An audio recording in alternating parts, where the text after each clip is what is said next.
Okay, I will explain to you. I use only two moves.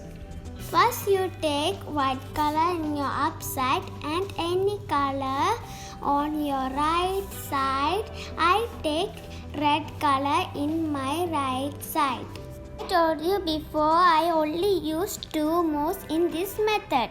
First, up left, that means up anti-clockwise direction. Then right up, that means right clockwise direction. Start doing like this. Upper left, right, up. Upper left, right, up. Upper left, right, up. Upper left, right, up.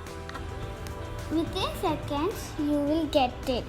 You can reduce time by practicing. It depends on your speed.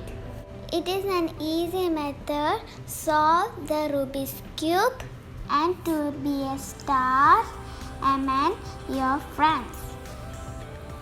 For this, first you complete some steps before you show your friends.